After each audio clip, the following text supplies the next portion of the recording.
Cette vidéo contient des spoilers sur la fin de la partie 1 de Chainsaw Man.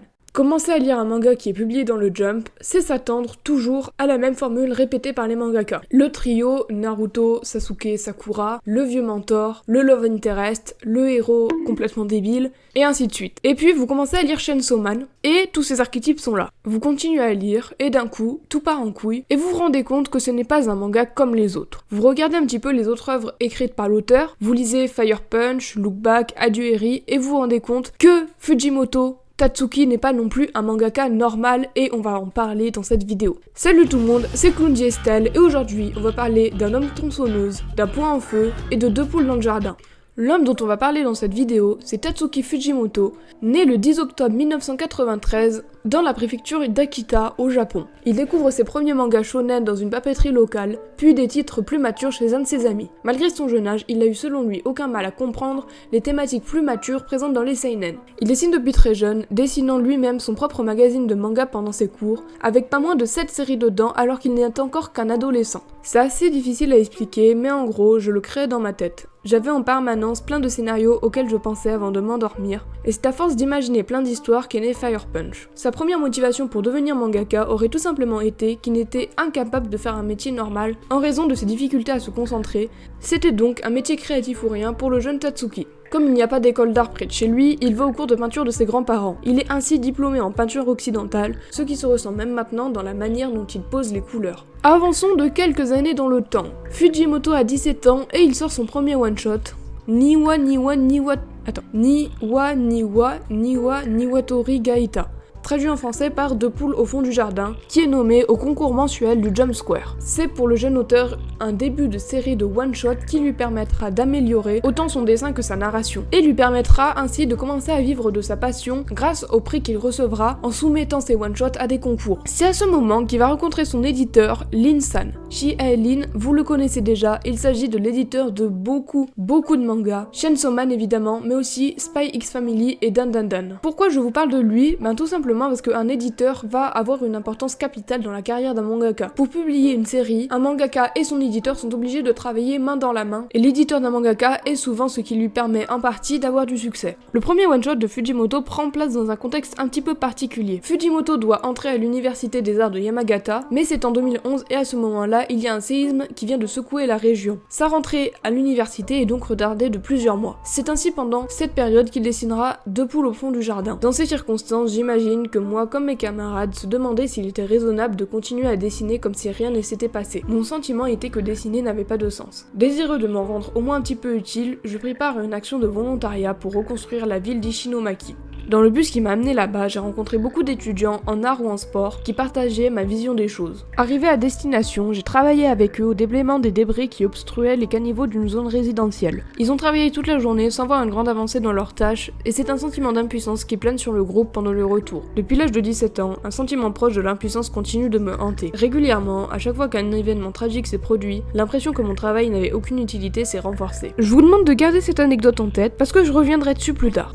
À partir de là, Fujimoto ne s'arrête plus et enchaîne les one-shots de ses 17 à ses 26 ans. Sa deuxième histoire est l'élève Sasaki a arrêté une balle. Ce deuxième one-shot est plutôt intéressant au niveau de la technique, on commence à voir le début du style Fujimoto. L'amour est aveugle, un lycéen essaye de se déclarer à sa crush, mais littéralement l'univers entier tente de l'en empêcher. Shikaku, qui raconte l'histoire d'un vampire immortel qui demande à une tueuse à gage de le tuer. Le storyboard aurait été fait alors que l'auteur était sous 39 de fièvre, ce qui était une expérience tout à fait intéressante. Il précise qu'il a voulu retenter l'expérience quand il avait la gastro, mais ça n'a pas été très concluant. On se demande pourquoi. Jusqu'ici, les histoires sont sur un temps relativement absurde et décalé qu'on retrouvera plus tard dans les titres plus récents comme Fire Punch ou Chainsaw Man. Le deuxième tome de recueil, 22-26, qui correspond à l'âge de l'auteur au moment où il a écrit tous ses one-shots, est composé de 4 histoires. Il y avait une rumeur au sein de l'équipe éditoriale du Jump Square qui disait que Fujimoto était incapable de concevoir une histoire normale. Fujimoto s'est alors dit zut et il a commencé à écrire la Rhapsodie des sirènes. Plus tard, il dira qu'il ne trouve rien de spécial à cette histoire, prouvant ainsi qu'il n'est pas vraiment fait pour rentrer dans les clous. Le deuxième one one-shot est le syndrome de la métamorphose en fille au réveil. C'est l'histoire avec le cadre le plus normal qu'ait écrit Fujimoto. Ça se passe dans notre univers, simplement la différence, c'est qu'une maladie mystérieuse fera que notre protagoniste va se réveiller dans un corps de fille. L'histoire est très mignonne et mettra les relations amoureuses et l'identité du personnage principal au cœur de l'histoire. Troisième one-shot, la prophétie de Nayuta présente plusieurs similitudes avec la deuxième partie de Chainsaw Man. Autant au niveau des personnages, avec tout simplement Nayuta qui a été repris dans Chainsaw Man, et l'univers qui a une esthétique assez proche, je trouve. Et enfin, La grande sœur de la petite sœur, une nouvelle qui vaut la peine d'être lue, malgré son synopsis légèrement particulier, on peut dire ça. Deuxième petite anecdote à la fin du recueil 22-26, jusqu'à ses 24 ans, Fujimoto vivait dans un appartement avec sa copine dans la ville de Yamagata. Ils avaient un petit poisson chez eux. Un matin d'été, ils découvrent le poisson mort. Fujimoto veut le jeter à la poubelle, mais sa copine préfère l'enterrer. Mais la terre est trop dure pour enterrer le poisson. Il pose donc le poisson là et le regarde jusqu'à ce que des fourmis essayent de l'emporter. Alors il gobe le poisson, tout simplement. Fin de l'anecdote. Pauvre poisson. Nous sommes déjà à la fin de la publication de tous les one-shots de Fujimoto. Il a 26 ans et il va bientôt lancer une série. On va parler de Fire Punch. Fire Punch qui a eu un petit succès en France, qui a été publié dans le Jump Plus de avril 2016 à janvier 2018. Si vous aimez la manière dont Chainsaw Man est écrit, vous aimerez facilement Fire Punch. Le cadre est celui d'un univers post-apocalyptique. L'ensemble du manga est assez gore, c'est pas forcément le truc le plus relaxant à lire, mais c'est un très bon manga, très bien écrit, et personnellement je considère actuellement comme meilleur que Chainsaw Man, sachant que c'est une œuvre terminée. Donc on a un aperçu de ce que peut faire Fujimoto sur une série terminée. La série traitait de sujets un peu trop lourds pour être publié dans le Jump Square, donc l'alternative a été de le publier en ligne dans le Jump Plus, ce qui a tout simplement permis une plus grande liberté au niveau des thèmes abordés. L'univers post-apocalyptique, plongé dans un froid permanent, donnera un grand contraste avec le protagoniste, Agni, constamment rongé par les flammes, brûlant et se régénérant en continu. Lorsqu'on lui demande pourquoi est-ce que son personnage principal douille autant, Fujimoto répond « C'est certainement mon côté un peu maso qui souhaite voir le personnage principal être malmené. » Voilà, est-ce que vous étiez au courant ? Fujimoto a des penchants légèrement maso, ce qui l'a pas mal influencé dans la création de ses personnages. Ce qui explique aussi pourquoi est-ce que Makima... La prochaine fois que vous lirez Chainsaw Man et que vous vous demandez pourquoi est-ce que Denji en prend plein la gueule, et ben vous savez, on avance dans le temps et on arrive à la publication de ce qui va le faire connaître du grand public, Chainsaw Man.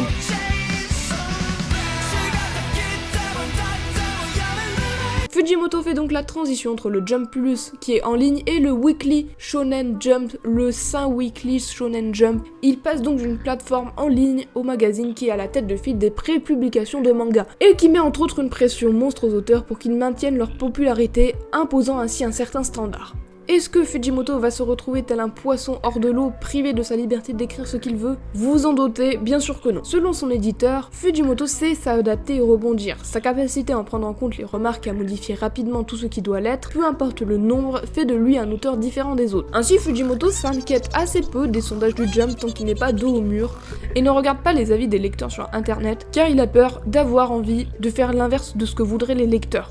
Le putain de gigachat qui n'en a rien à foutre et qui fait son truc dans son coin, tout en faisant kiffer tout le monde, c'est vraiment le GOAT qu'il pense être. Malgré la peur de l'éditeur qui pense que l'homme tronçonneuse devrait plutôt être le méchant de l'histoire, le manga se vend extrêmement bien. J'ai mon propre goût pour exprimer mes histoires, mais je savais que si je choisissais cela, je ne serais pas accepté dans le Jump. Alors en quelque sorte, j'ai mis une pincée de poison dans le hamburger préféré de tout le monde. C'est ce qu'est Chainsaw Man.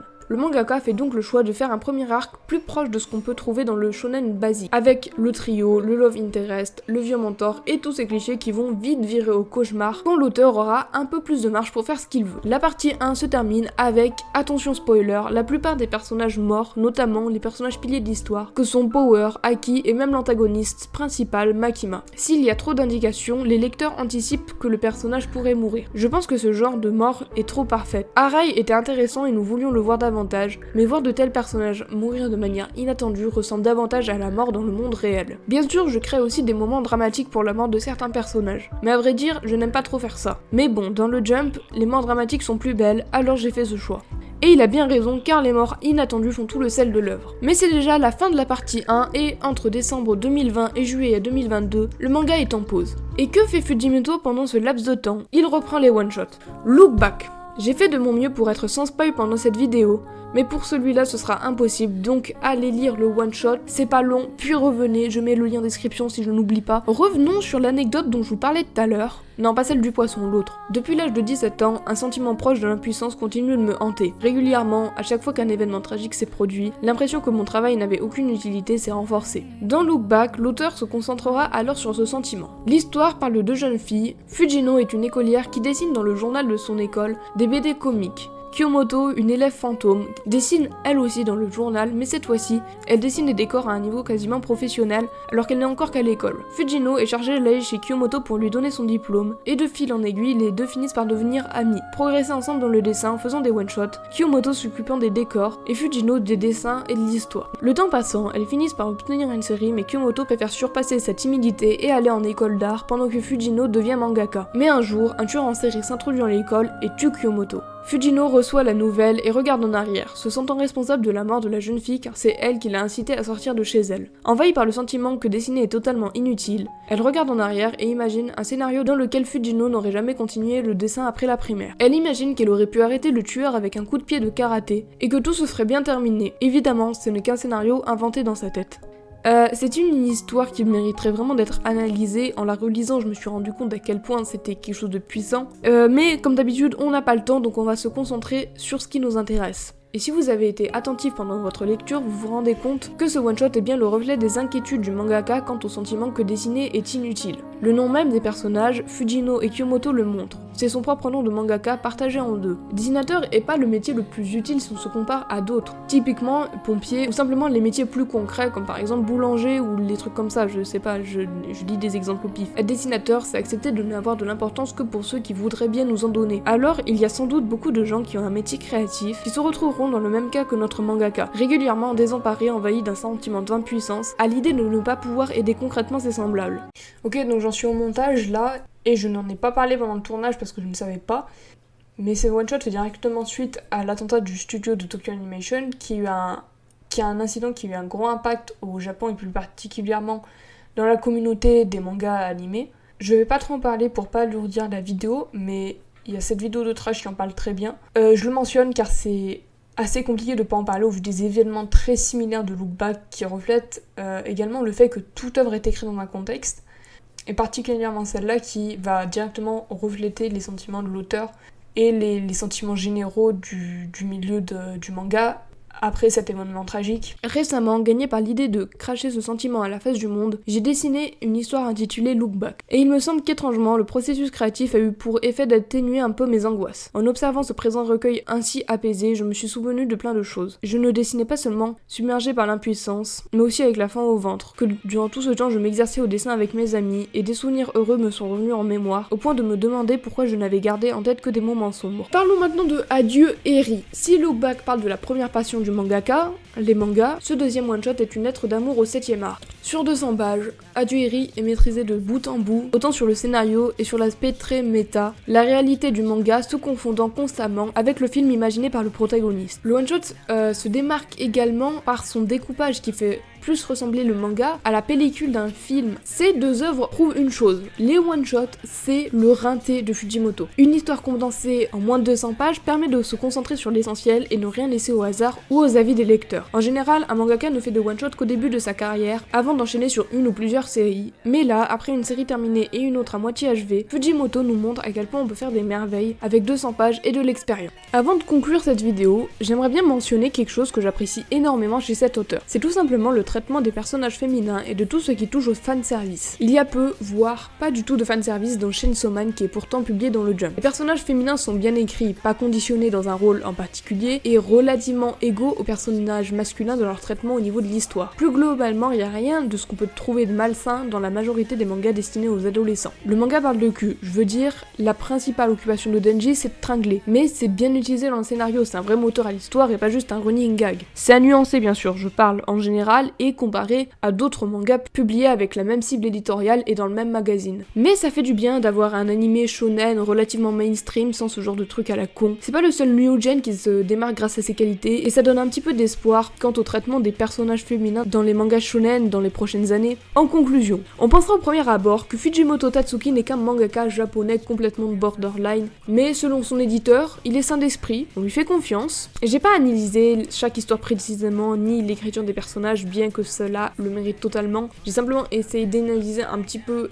qu'est-ce qui pousse l'auteur à écrire ce qu'il écrit. En lisant et relisant toutes les œuvres écrites par le mangaka, on se rend compte d'une chose, c'est la cohérence de la manière dont il écrit ses différentes histoires. Les histoires de Fujimoto n'ont pas beaucoup de morale. Les personnages peuvent être aussi narcissiques, égoïstes ou gris moralement, ils seront attachants tant que l'auteur veut que ce soit le cas. Fujino est légèrement narcissique, Denji n'a pas de noble motivation et n'a pas non plus une boussole morale très bien ajustée. Agni, je vais pas spoil, mais il a fait des trucs horribles. Il n'y a pas non plus de happy end, les méchants ne sont pas punis, les gentils ne sont pas récompensés parce que de toute façon, la frontière entre le bien et le mal est quasiment inexistante. Les histoires sont simplement là, imprimées dans le Jump ou dans un manga, et il ne tient qu'à vous de les lire pour trouver ce qu'elles ont à offrir, souvent plus de questions que de réponses. Et comme l'a dit l'auteur lui-même, les histoires les plus marquantes ne sont jamais les plus joyeuses. Et c'est sûr que les œuvres de Fujimoto, je suis pas près de les oublier. J'espère que cette vidéo vous a plu, abonnez-vous, laissez un like. Merci beaucoup pour les 1000 abonnés, ça fait extrêmement plaisir. Vraiment les gens qui ont donné de la force sur la dernière vidéo, je vous aime tout simplement, je vous aime.